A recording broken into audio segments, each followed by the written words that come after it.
Hello, hello, hello, hello. So happy to see you all. It's 7 p.m. here in Poland, and today we have another episode of Surfers Academy, but this time I'm not alone.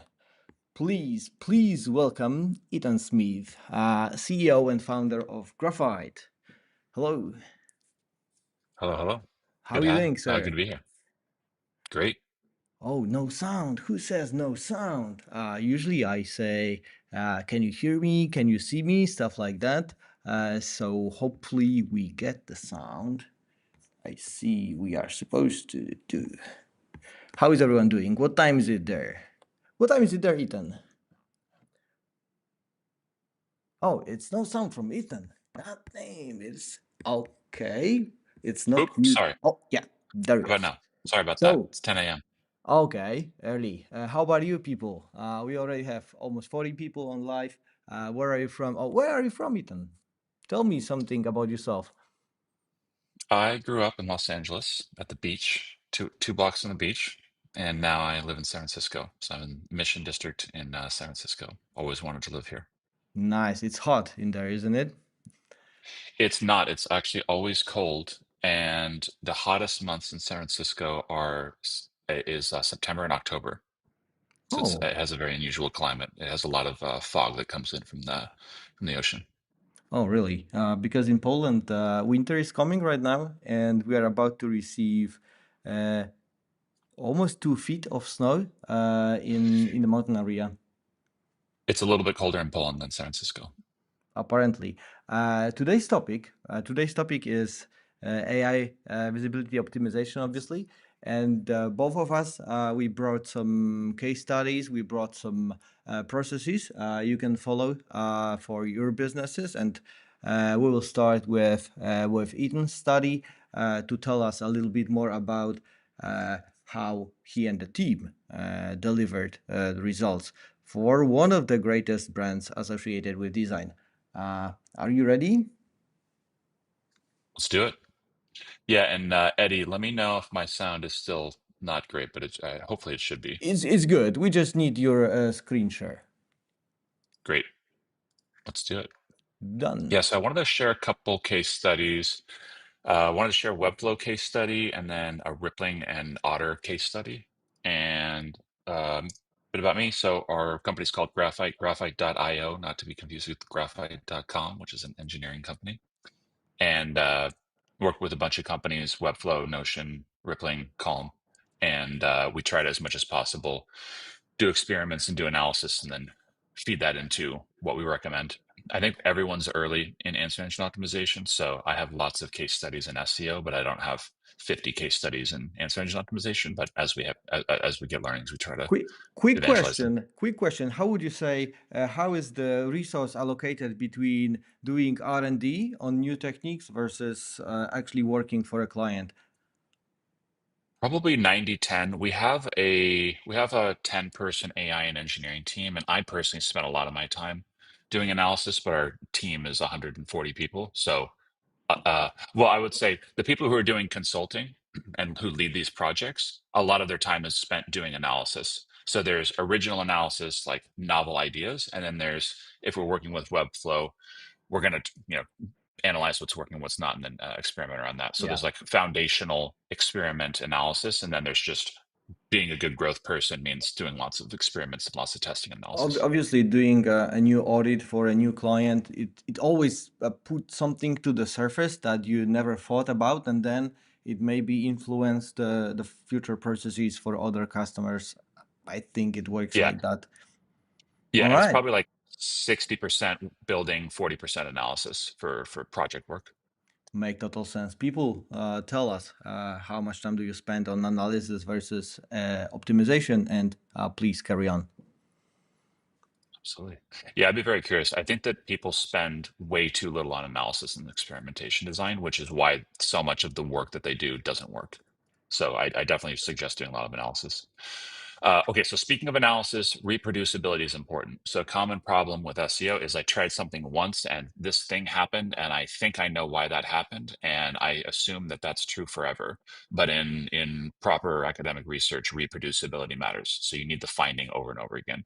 Here's SEO examples, not AEO examples, but the SEO stuff we work on, we have reproduced many times. And search engine optimization, we've reproduced once. So I think we need to reproduce a few more times before we have proper confidence. But here are a few examples of companies we work with. And also, when people ask me, how should I hire an SEO, AEO person? My suggestion is always ask them where they worked, see when they started, when they stopped, and then pull their chart up in Surfer or Ahrefs or SEMrush, and then see if it went up. And if it didn't go up, that's probably what your chart's going to look like. And if it did go up, that's probably also what your chart's going to look like. So that's the best way to hire an SEO person. Good one. Good one.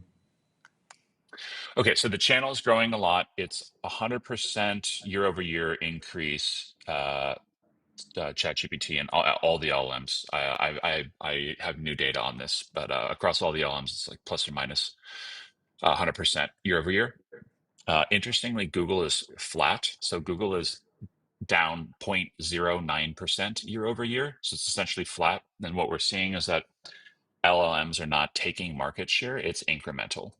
And so the pie is the slice of the pie for search is staying the same. It's just that the pie is getting bigger. So There if is you do search, Yeah, yep, sorry. There is one this anecdotal evidence of Google is not going anywhere since Warren Buffett just purchased like a huge stack yep. stock of Alphabet. So definitely Yeah. he So analyzed that. every few years, there's a new thing that starts growing, like YouTube, Instagram, TikTok, and then people think that search is going down, and it never is. It's been staying flat for years. But this is a fast growing channel, 100% year over year. So it's one of the fastest growing channels we've seen. And then also, we're starting to see actual signups and impact. So I'm hearing the 8 to 10% number from multiple B2B engineering forward companies. 8 to 10% of signups are coming from LMs. So it's not a potential hypothetical channel that might be important in the future. It's currently impactful.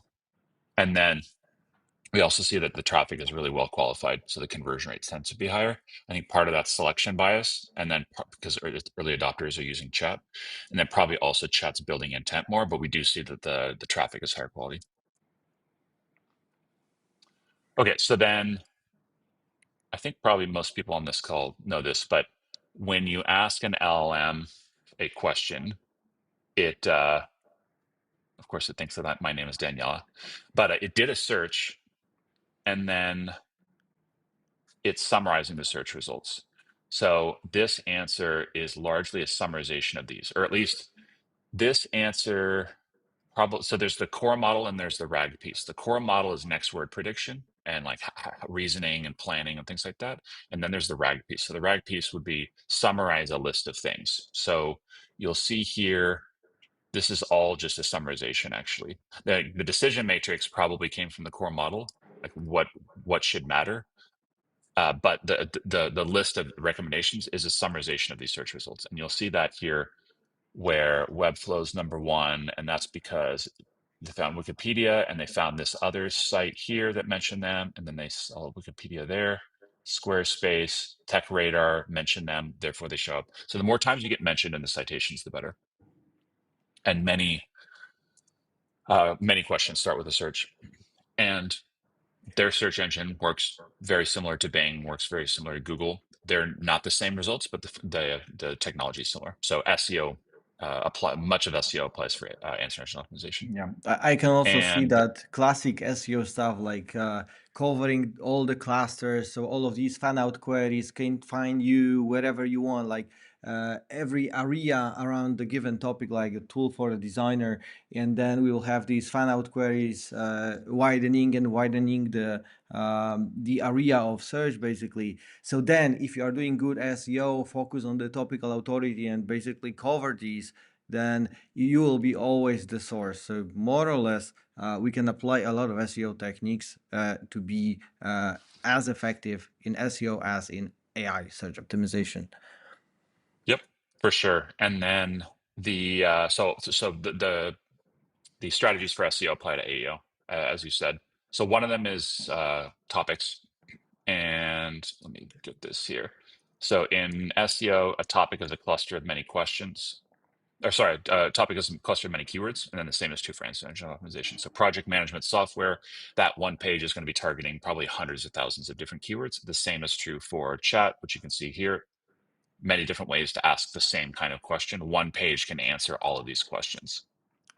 I have Here's a this visual of that. theory that AI is really good in figuring out this one underlying question behind all the different ways of asking what's the best project management tool, and it all boils down to like actually doing similar research, even though the question was asked like differently. There's the same pain in the person asking for that.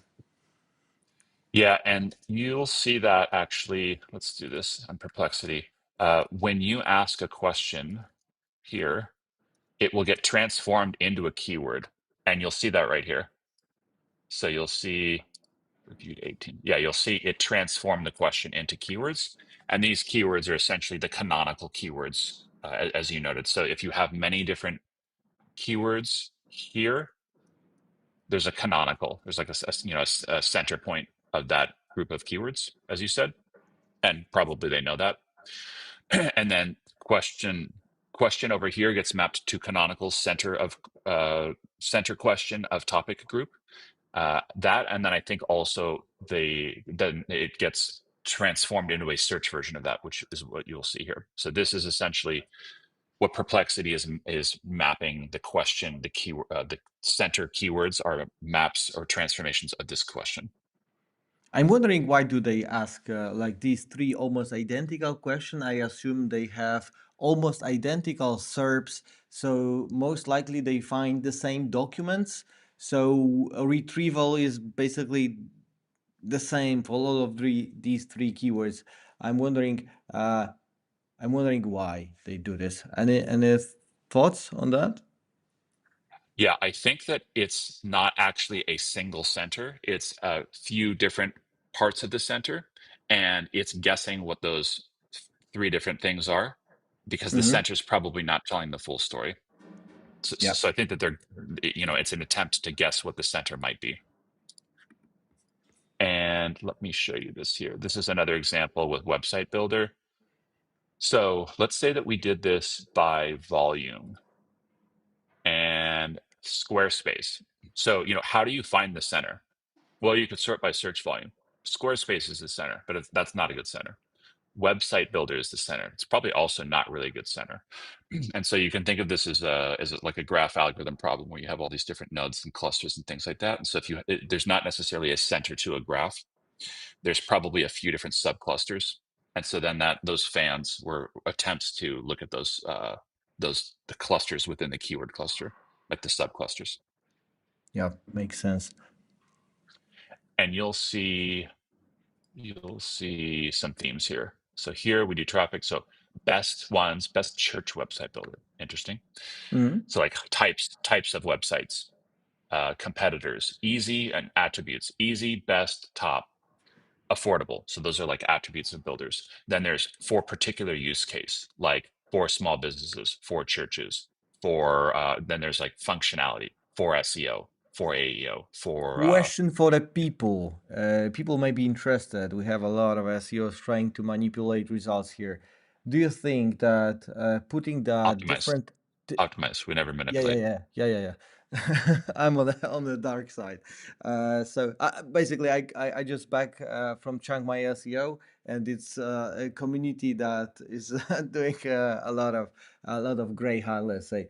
But going back to the question, do you think that it will be beneficial to create separate pages for all of these angles, like builder for church, builder for free, builder for different type of business, or you would expect AI to understand that your builder is suitable for that? So how you do that with search would be best website builder for small businesses, best website builder overall. And you would want to, let's do one more. Let's do affordable websites. Affordable websites. Yeah, that's a good one. Affordable websites. Okay, so then the question is, are you getting are you getting different results, Yeah. different URLs? So you'll see website builder, tech, Reddit here, and then here you'll do, yep, website builder, Canva, Reddit, here, Webflow Framer. Let's see here. So there's not a ton of overlap between affordable websites and this best website builder. Here it's all listicles. Here there's some home pages like Webflow Yeah. and Framer's homepage and Canva's product page, which I don't see here So at we are all. basically rediscovering keyword clustering again Yes. for that specific purpose. Yep. Okay. So then how would you map that to what is the best website builder for designers? So let's do what what is the best affordable website builder? And so then the question would be, how Mm-hmm. similar is the answer to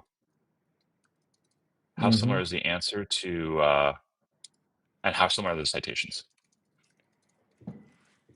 So here, This is actually something that we help with unintentionally with the AI tracker, because when you put like couple different prompts, we'll pull the sources, and then you can check the overlap of the sources. So if the sources are different, then obviously you build a separate page. If the sources are the same, you target both prompts with the same URL. Good one. yeah. So if my goal is I want my URL to be in the citation so that I'm going to show up better than the answer, then you want to look at the citation overlap. And you'll see here, let's see what the citation. So Tech Radar, Site Builder, Tech Radar, Partner, Reddit. Looks medium overlap. So probably I would group them then. So this would suggest that one URL on my site can show up in both locations. If there was no overlap, then it would suggest that that's not possible. And then you would have two different pages. But essentially Google's telling you whether or not they think that you should have two separate pages or one page, and then same with chat is telling you that. Now with chat, you need to ask the question many times to actually get the distribution of the URLs. So if you ask it once, it's probably not going to have, or it might not have overlap just because of randomness. But yeah, if you have the whole distribution, like if you ask it 10 times, on average, we see that if you ask the question 7 to 10 times, you'll get a general distribution of the citations that will appear for the next 100. So if you ask 7 to 10 times, you look at the URL overlap of those two probability distributions. Not very trivial unless there's a tool. Actually, I don't know if does Surfer do the like distribution overlap? We do have analysis on that. Like we run a lot of samples to check like how the results are different one after the other, and the benchmarks are that the Perplexity is the most stable, ChatGPT is the least stable, and AI mode and AI overview somewhere in between. But do we have actually every source in the AI tracker is displaying like if it's present or not, and if it's like on off on off on off. I will show that Yep, later. So if it's like on and off, then you see it's really volatile, and if it's like solid always mentioned, then we will basically see that. It's yep, actually critical to put your mentions on those pages that are like always in there, because these volatile are basically worth half of that, let's say, effort. yep. Speaking of mentions, let's talk about how to get mentions. So there's onsite and offsite. Onsite's my page on my website, URL and Webflow. Offsite is any other website. And you'll see that the more general the questions, like best designer, the more you have to be mentioned by others to win. And then the more specific it is, the more likely, yeah, like which of these have support with SEO and AEO. You'll see that Webflow appears because of two pages on Webflow, and Squarespace appears because Squarespace URLs. So Squarespace and Webflow win here entirely on site, which would be traditional SEO, whereas for the general question here, almost entirely offsite, which I refer to as the head. Then there's different types of offsite.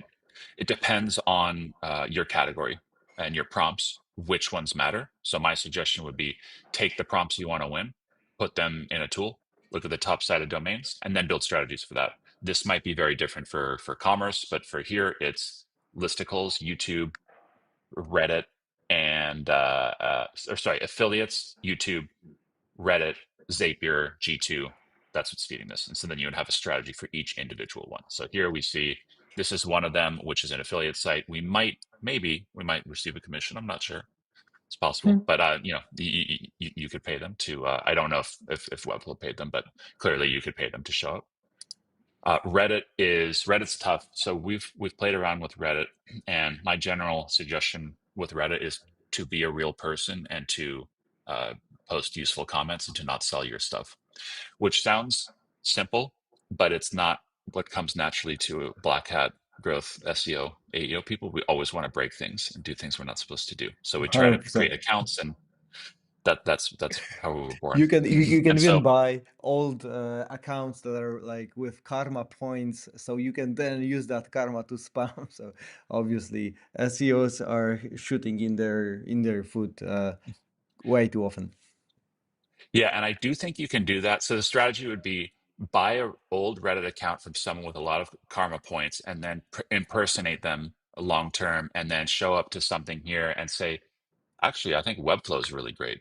And then just do that on 100 other threads. Like, have you thought about Webflow? Now, you could Hmm. do that, but the community is quite robust in their community management. So it's not easy like a link building spam type of a thing might be. It's a lot harder. Like I will personally write comments about SEO and answer engine optimization and have my comments deleted. And I'm an actual person and I'm knowledgeable on the How do you subject, and I will find get banned. how do you find which threads on Reddit to comment on or to follow? Yeah, basically question. Yep. So I put all my prompts in that I want to win, and then I get top-sided domains and top-sided URLs. And the top-sided URLs for domain equals Reddit are the threads I care about. And then you can also do alerts because a lot of those might be old. So you can also do alerts. I forget what we're using for that, but you can do alerts saying when there's a thread about it contains keyword, post in my Slack, and then I can go in and comment on that. So Hmm. I will also do that because a lot of times the Reddit threads will get archived or like you cannot comment anymore. So you can only comment on new ones that are open. Yeah, it's a pity that you find like most cited Reddit thread in the area, like the hottest one, and just to discover it's over in commenting. So sad. Yep. YouTube. YouTube's big, and my general suggestion on YouTube is the less entertaining your product, the better it is to do video. And I say that because the most entertaining things are the most crowded: travel, beauty, food. And the least entertaining things are the least crowded. So, B2B SaaS, a AI API for payment processing, whatever, like that all that really niche high LTV non-entertaining stuff is perfect for video because there's just not that many videos. And with video, you don't have a community saying we don't like your Reddit comment. And with video, you can do whatever you want. And you don't need that many views in a lot of cases to have your video appear. And you can control this. You cannot control Reddit. You can control making videos. And you can also control paying someone to include you, although it might be expensive. Let's see what else. So then uh, that's the head. The tail. Uh, so everything in SEO works for free in answer engine optimization. The differences with AEO are the head and the tail. The head I just mentioned, to win the most popular questions, you have to get mentioned off-site. And then the tail is larger and longer in LLMs than in SEO. How to rank for the long tail is the exact same as SEO, but it's bigger. And so you need to answer questions that probably many of which have never been searched for before. So here's an example. What's the best website builder? And then which of them have support for this? And you'll see here, I was showing you this earlier. And an interesting thing is that you will see you can have multiple pages on your site to help you show up. So this is one page saying, yeah, we do SEO and AEO. And here's another page about how to approach. Oh, and I didn't mean to pick that, but there's a video of me.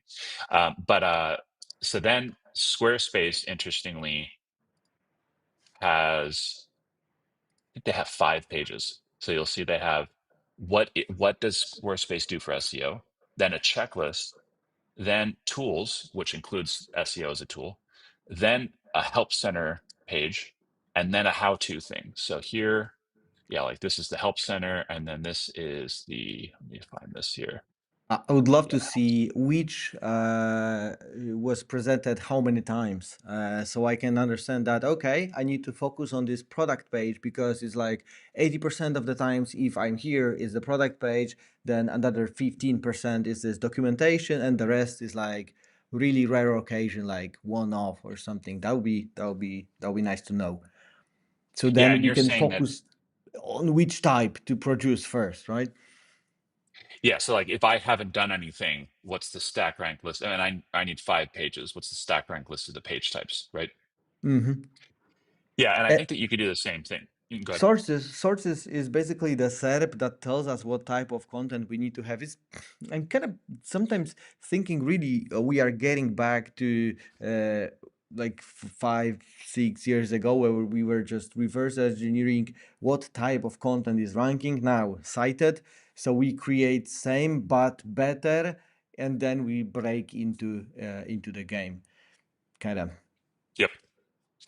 Yeah, and I don't think Squarespace would have 5 of their URLs ever appearing in Google for a non-branded search like this, but it does work here. And so the longer the tail, the more having multiple pages helps you win. So you'll see here it was a Help Center article about tell me everything that you do for SEO, and you'll see a list, a long list of these things. Like we have sitemaps, and we have this. It's like a list of all the features for this particular use case in the Help Center, which rarely SEOs focus on, but this is shows up a lot in answer engine optimization. So Help Center optimization is now impactful and worth spending time on. Then there's another Help Center article, also another set of lists of how to do stuff and what you can do. Then there's the home, and then there's an article about how to do this. And so that's that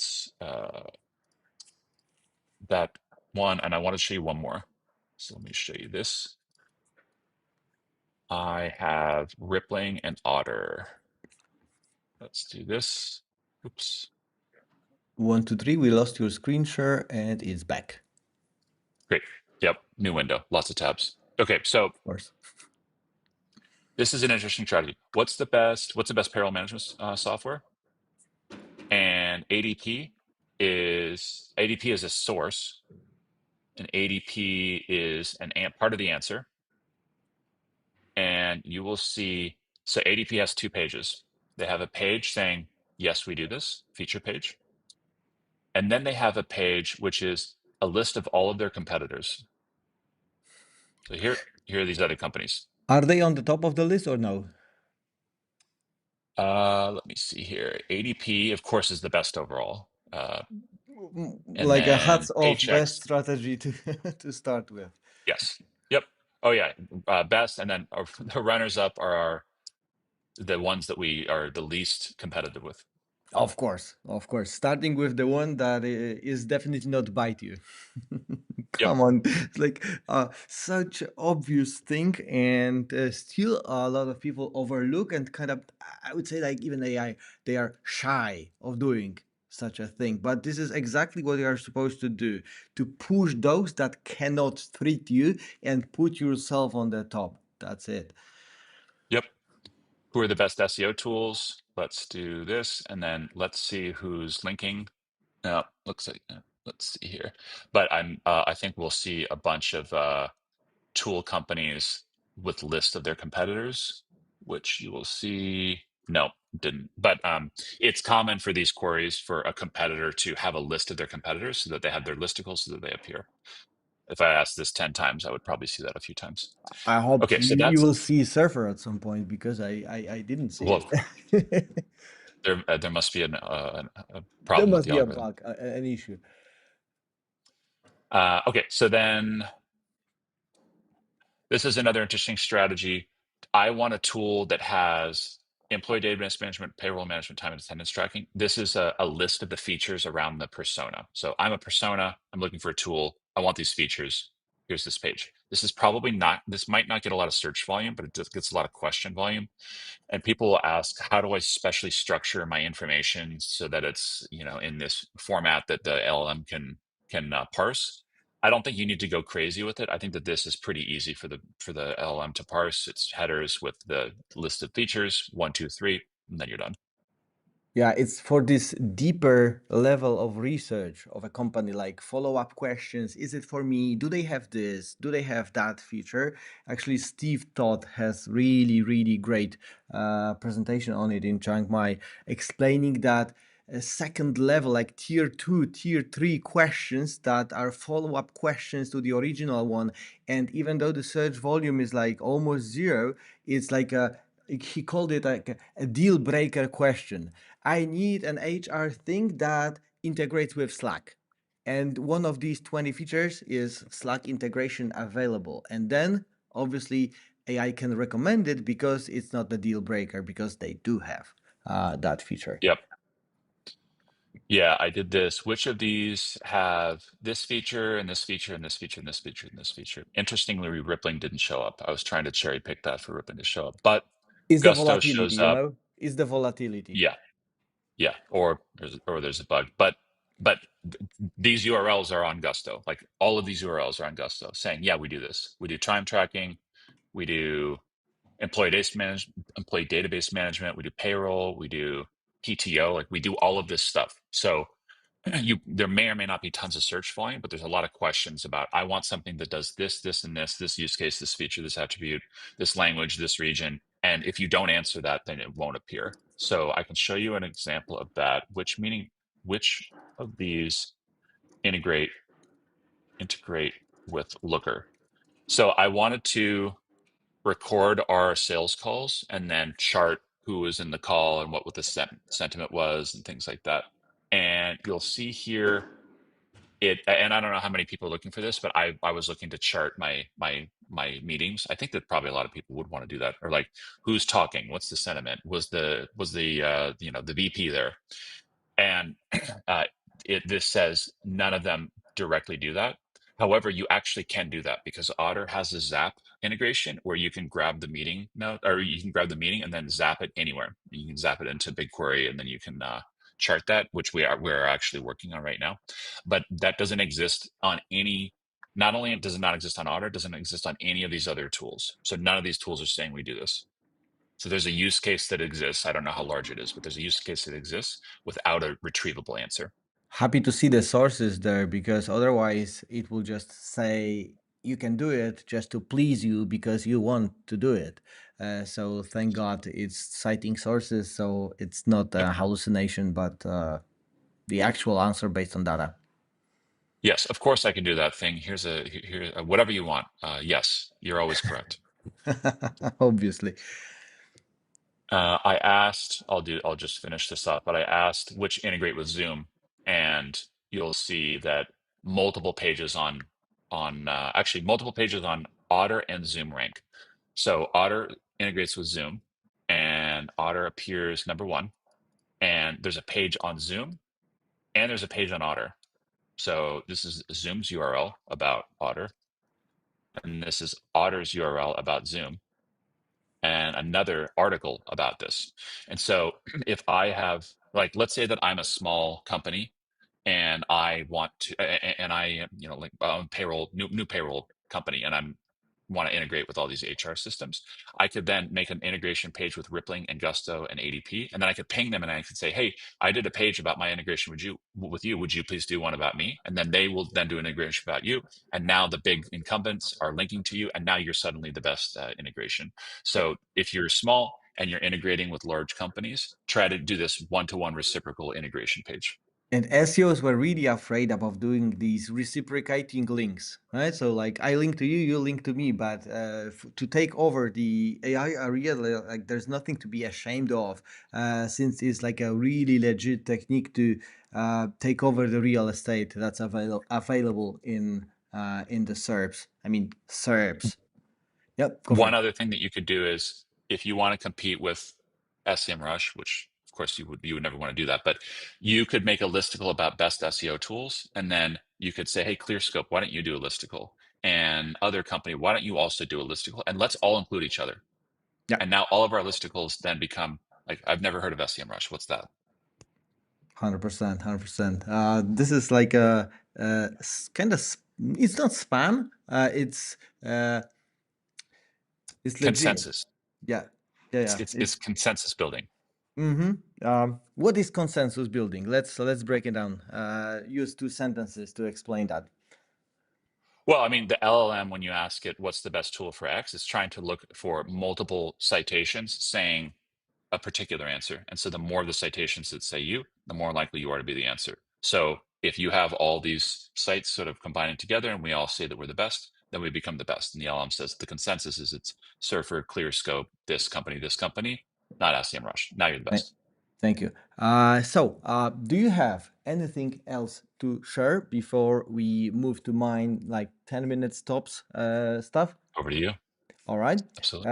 And it's a really nice segue because what I have on my screen right now is presenting the new thing that we've just added to the AI tracker that tells you whether you are mentioned or not and who besides you is mentioned on every of these sources, and it actually brings something new to the table because we used to be finding, okay, this is the LLM answer, these are the sources the answer is based on, and the answer says tool A, tool B, tool C, but we didn't know who mentions who. Was the order, who's the first peak, who's the second peak. And I believe this thing is really helping a lot to tell you, like, okay, the Clarity, then Surfer, great, and then Mongoose, SEMrush, and so on and so forth. And obviously you could do it uh, going one by one, but if you have 2000 URLs that are being referenced in this area of SEO tools and content optimization, pain in the ass. So I will kick off really quickly with these LLM optimization stuff, quick slideshow, skipping that stuff. Does it make sense to still optimize for SEO? Well, 500,000 pages we analyzed, and it turns out that yes, pages that are optimized have higher chances. Just wanted to remind you that the content score is still something. But why we put AI to the mix, and you mentioned about it's a growing channel. You mentioned that it's 8% of the conversions, right? For us, it's 22. 22% of self-attributed conversions are assigned to ChatGPT or other AI. Google search is 25%, but Google sends us 30 times more traffic. So it's like even higher than the average benchmark. So this is why. Yeah, And how are you doing attribution for this? we ask people with random Okay. ordered question like, how did you find Surfer? And it's like Google search, YouTube, word of mouth, something, something, something. Every time is in a different order. So we try to make it as random as possible, and it, well, these are the results, uh, quite significant.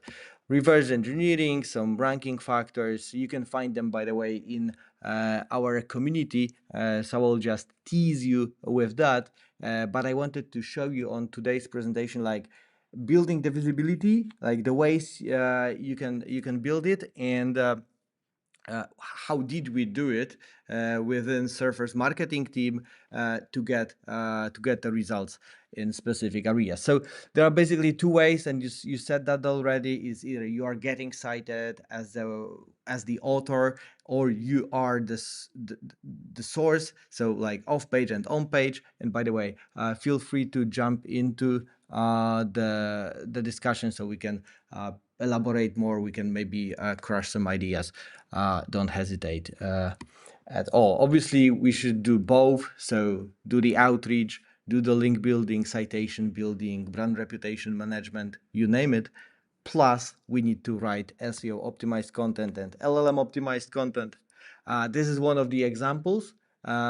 The piece of content I created using the guidelines from Surfer for the LLM optimized article, and you can see that is like really outranking like crazy every other source in the neighborhood. So if you provide content that is really easy to retrieve information from by the AI, it's all about spending tokens on extracting information, like a new crawl budget or something. If you can do that, then they will really appreciate you. So that's the performance of this article just after the indexation, and boom, like crazy. So what did we do to get in these SEO tool, content optimization area, to get ahead of SEMrush, get ahead of ClearScope?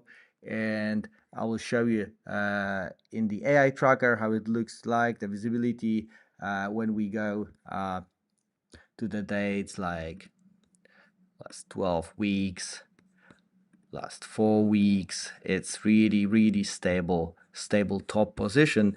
And let me go back to the old dates to show you the progress, especially on the average position that we are mentioned. It's growing really, really nicely. So at least we are using our own tools to improve our positions. And how is it achieved? Well, first, outreach and that improvement over time. Here is a little controversy. So this is what happened when we secured a placement on really small agency website that is like 6,000 monthly traffic from Google. And we discovered it in AI Tracker to be like really popping source. And after we secured the spot, like Surfer is the best tool for LLM optimization. This is the visibility. It jumped like from on and off, AI not really sure who is the best, to getting cited almost every time. So I don't know what's your take, Ethan, on that, but my take is that you can find legit sources that will help you a lot in LLMs that are not appreciated that much by Google. I think we know that. So, I mean, if a citation appears and you know that it's appearing, then, and you get mentioned when you weren't mentioned, we know that that's going to have an effect. The question would be a brand new page that didn't exist, like the example that I gave, where we're going to make listicles about each other. And, it's just a question of whether or not it's going to rank. I am seeing a lot of small sites ranking in citations, again, especially for the long tail. So it does seem like you could be a small site and have your URL appear for the non-head questions. Makes sense. And there are obviously some bigger sites that we secured the spot. This is like a pure outreach.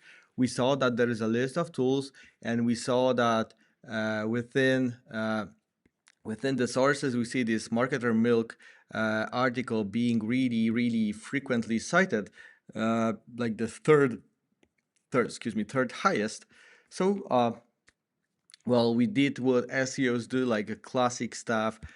Reach out, ask, like, what can we do? Can you maybe try the tool, do something? And we secured that spot. And that's basically how you get better visibility through the off page.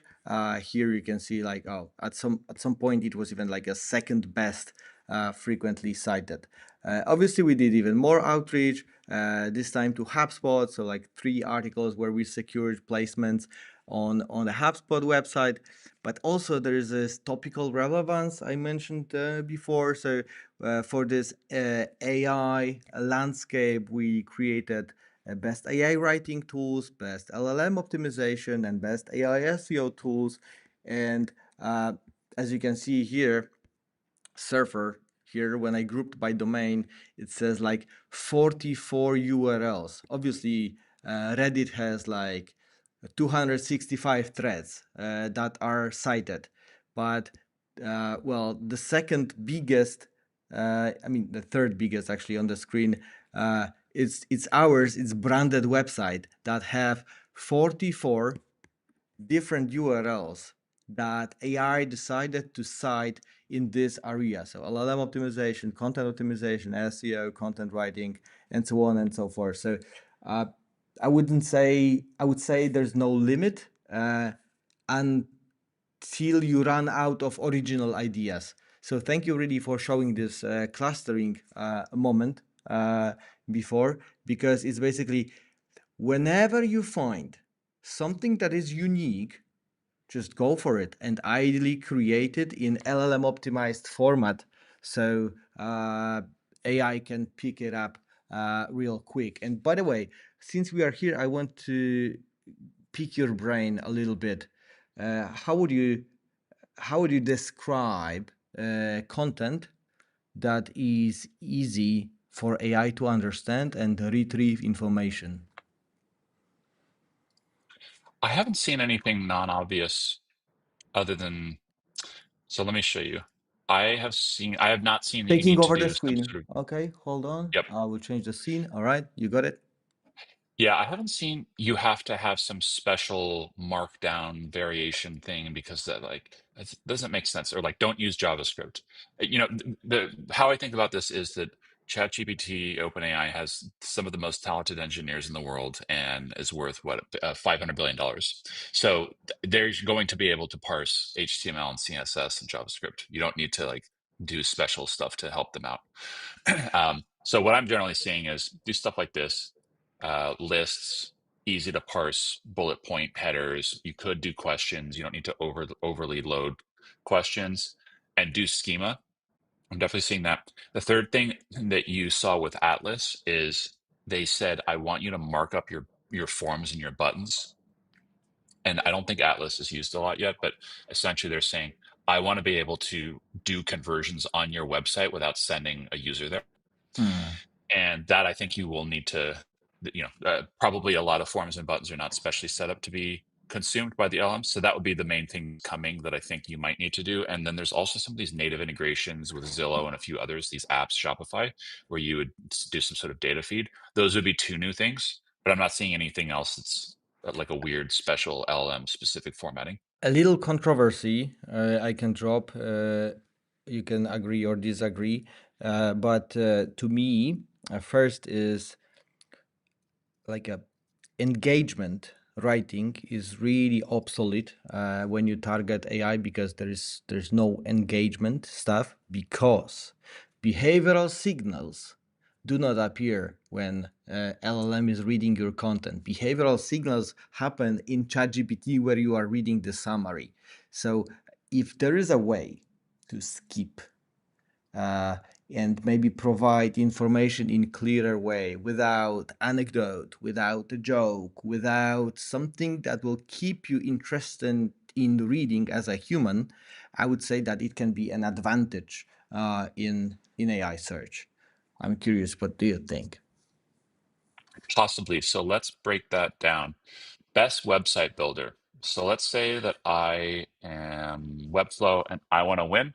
So then I would, if somebody clicks here, that click is going to boost me. And then if I stay here, it's going to boost me in Google. If I go back and I click on Framer, let's do this. That's a negative signal. I don't know what's going on. Yeah. If I went here and then I did Framer, Yeah. Google's saying, oh, actually, Framer's the better site. So Google's looking at Chrome and Android, and they're seeing where people's intent fulfilled, and so that's based on what are they clicking on and where are they staying. So those are those behavioral signals. So then let's say that I'm here. What are those behavioral signals? Because a lot of times what I'll do here is I'll just open a new tab and type in Gusto and then go here. And they don't have that. They don't have access to that outcome. So what they do have access to would be a click-through rate here. They're probably using that. They're probably also using click-through rate here, but they still don't. That's going to be sparse data, and they're not going to see where you eventually went.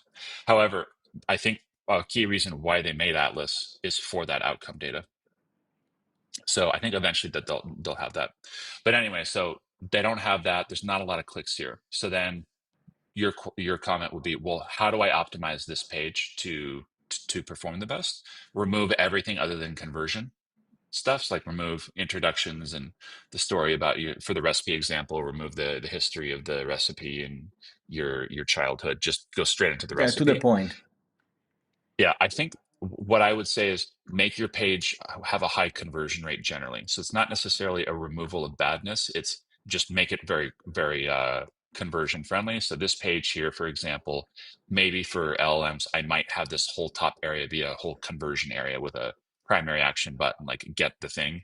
So I might do that, but I don't know that that would affect your ranking. I think that that would increase the conversion rate of the traffic that comes here. There's always this compromise whether you decide to go full blown LLM optimization or you really want to have this happy people not pogo sticking from your page. Good, thank you. I got like one more slide, so we are done.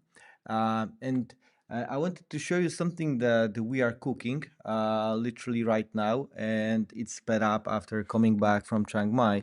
And this list is a POC that will show up in the AI tracker tool, and it basically shows you which of the sources are available on which platform, whether it's mention, link insertion, or only a new article in there, so you can quickly assess which pages you can get like tomorrow and what's the price, especially when you have these buttons like it says like total times shown.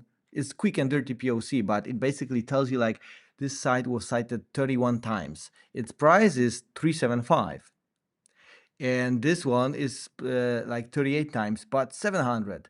This one 40 times but almost 20,000. So you won't waste 20,000 on the tech trader. You want to go with these cheaper yet equally frequently cited like Geek Flare 5,000. Come on, I can have 10 other like equally relevant insertions to get way better results. So this is something we are exploring right now to not only show you the sources but also show you which ones you can get right away with some stats, where you can get it, how much is it, on which platform, and so on. And this is quite unusual for Surfer to get into link building space. But since AI tracking is already in the platform and we were asked so many times, like, how can I get these mentions inserted? Then, well, this is what's coming, and it's quite hot stuff. Obviously, it's kind of shady. I mean, shady. Is it shady? I mean, what do you think? Is it shady? Yeah. Somewhat. It depends on if you're publicly answering this on a webinar or if you're Yeah, asking most asking likely. over beers. But growth people are here to optimize things. We're here to win. The product team is here to build a good product. Growth team is here to grow things. I'm wondering what the people listening to us think about it. And since we are close to actually closing, I will pull up some questions because every time people sign to the webinar, and not only we ask for the email and some general stuff, but we also ask like, hey, maybe you got some special questions you want us to look at, and I selected a few of those, and I would love if you could answer. Do you agree to answer some questions? Let's do it. Okay. Uh, what determines who gets shown in AI engines? I bet half of the webinar is about that, but quick recap. Oh, I missed the first part. What determines who gets shown in AI engines? I did not quite Like which understand what. brands, maybe, I guess, like which brands are shown? What are the factors that make them visible? Like why Surfer is showing up as the best content optimization tool? Yeah, I think it's on-site and off-site. So on-site would be whoever does SEO the best, and then off-site would be getting mentioned as much as possible, depending on your category. The site top sided domains will vary. I think Surfer has a bunch of category breakdowns of the top sided domains, but it's a combination of those two things. Will link building be way different from purposeful citation building for LLM optimization? I think that links are a key factor in search, which is a part of the RAG response. So I think links will matter forever because they're a useful signal. And then on top of that, mentions that are not links will also matter. And the a key difference with site getting mentioned in citations versus link building is that link building, any good link from any domain matters. In offsite, it's only the citations that are showing up for the prompt that you care about. So it's a very targeted, precise mention building. Actually, from the recent study, we found out that the sentiment of the citation is actually moving the needle when it comes to showing up higher in the result. And it turns out that those that have the majority of the positive sentiment in their like brand mentions, they have higher position in the listings from the AI output than those who have negative. Quite self-explanatory, but at least we have data to prove it. So brand reputation management is really a thing right now. Second question. Should And I can just show businesses, you that. yeah? Oh, I can just show you really quickly. So Oh, yeah, yeah, rippling yeah, go versus for it, go gusto, for it, go for it. and you'll see the pros and cons, and then you'll see the cons are influenced by rippling here. And then the cons for rippling are driven by wise monk. And so the brand reputation varies because in Google, it would just be, I don't want anything negative about my brand. But if nobody sees, if it's not ranking number 10, that doesn't matter. But if you're asking the LM, I want you to compare, which is common, then you can, other people can control your brand narrative essentially, which is Yeah, why you want to, like, let's say that a company said, well, I don't want to compare myself with a competitor. Well, then your page isn't going to show up and you're not even part of the conversation about your brand. So brand reputation, I think, becomes more important. true that. So should businesses create new content for AI engines or just rewrite what's existing for visibility? I have some SEO content. Does it need to be redone for LLMs? And I don't think that you need that. Maybe what you would do is you might have some, tables and bullet points and some structure that, I mean, even Google prefers that. So I'd probably do that, but you don't need to have a brand new version of your page. Good. How to track visibility, impressions, brand mentions, ROI. ROI is tricky, obviously, but when it You have to comes use to visibility, you have to use Surfer, of course. Yeah, so I mean, the way that I think about it is there's the beginning and the end of the journey. The end is, where do the conversions come from? And that is hard because most of the time you're not clicking on something. And so that, I think, you need to ask a how did you hear about us question. And then the beginning is, did I appear? Yes, no. Did I appear in the answer? Yes, no. The in between is very hard to track because there's not that much clicking happening. It's usually people opening a new tab or searching in Google for the thing that they just saw in the answer. And then you misattribute it to direct or branded search in SEO.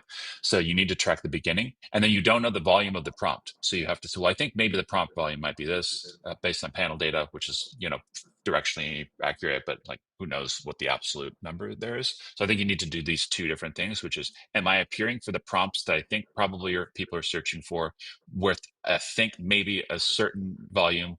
Yes, no. And then do they tell me that they converted from that? um, I'm thinking about the proxy metric that can help you figure out whether you are going in the right direction, and that's the amount of bot hits that like rises over time after you get new citations, after you start uh, ranking in ChatGPT. I would expect like GPT crawler bots to hit your website more frequently, and it can be like a proxy to tell you like, okay, they are more interested in your website's content than ever. Obviously not accurate when it comes like how many people, but some sort of proxy metric, I guess. I can tell you that it's a very noisy proxy for Google search. An example is, I worked with Medium on their SEO, and their tag pages and their topic pages got a ton of bot hits, but no traffic, or like very little traffic, because they're HTML sitemaps essentially. Hmm. And like profile pages would get crawled a lot, very little traffic. So I think it might, but I have not looked at this for LM. So maybe it's higher signal, but I for Google search it's pretty noisy. Yeah. It's better, maybe it's better than nothing. Two last questions, so one sentence each. I will answer the first one because how Surfer can help me, and it's all about the AI tracker and finding the sources. And these sources, you can either do the outreach or find a way to get cited. Even ask, can you add my website here? Since my competitors are already there. And the second part is to create LLM optimized content that we have these special format in Surfer AI. So that's how we can help you. And the question to you, Ethan, will be What are the best strategies to strengthen AI optimization while maintaining long term Google SEO performance? Strengthen AEO while maintaining Google performance. I mean, I don't think that they're different. I think that everything for Google works for free for LLMs, and then offsite and long tail are the additional things. So the new things to be on SEO are offsite optimization and then fill in the long tail. So basically, we go in parallel, and whatever we do to benefit a little bit more here or a little bit more there, but they both go hand to hand and help you in visibility in both areas, I guess. Yes. Yes. All right. If anyone wants to get in touch with you, maybe get some help, maybe there is a client that will be suitable for you, how they can find you. Yeah, so our website's graphite.io, which is not graphite.com, which is a engineering company. So we're with graphite.io. We have a blog called The 5%. You can subscribe. Also, I post a lot of stuff on LinkedIn. So probably the best thing is if you want to work with us, go to our homepage. And then if you want to follow me, then follow me on LinkedIn. And I post a bunch of thought leadership on the in the category. A lot of data studies, right? Like the last one we Yep. did about the AI detection. That's the curiosity, because even like a really crazy weird media in Poland picked it up and started to quote like, "There's a lot of AI content in Google search. Wow, drama." So it was really good one, and maybe we should do it again to see whether it changed after a year, so we can get citations once again. We should. Yep. Here's the study. And then I have several more that are coming out soon. So easiest way is to just follow me on my LinkedIn, and then I'm posting that stuff. But I have some really good studies that I'm Perfect. coming soon. All right, everyone, some thumbs up for this video. I would appreciate if you are not subscribed, please do. And Ethan, I wanted to thank you for joining me today. That was a big pleasure. We kept a really engaged audience, almost all the time, 50, 60 people, which is really decent number. So thank you again, and I hope everyone enjoyed this little conversation. Thank you. Thank you. Thanks for having me. Cheers. And